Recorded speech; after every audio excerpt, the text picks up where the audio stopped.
I'm Lucy Beednell with the ARC of Northern Virginia. This 3-minute webinar will provide a brief overview of the Americans with Disabilities Act.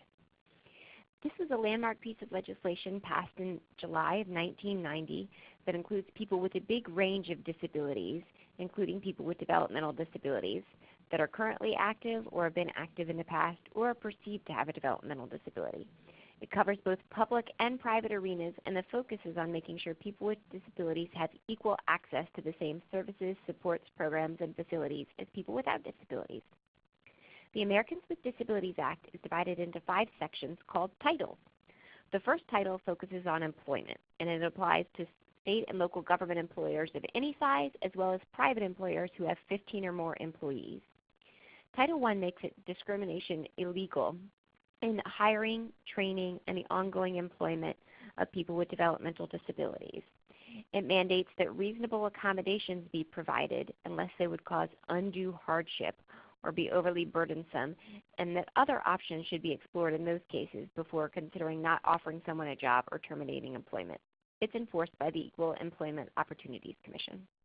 The second title of the ADA applies exclusively to state and local governments of any size. It mandates that their services, programs, facilities, and activities accommodate people with disabilities. It includes public transportation, jails, polling places, the use of public defenders, and other public services. People with disabilities should be provided reasonable modifications to access services and facilities unless doing so, again, would cause an undue burden or put safety at risk or fundamentally alter the program. It's enforced by the U.S. Department of Justice.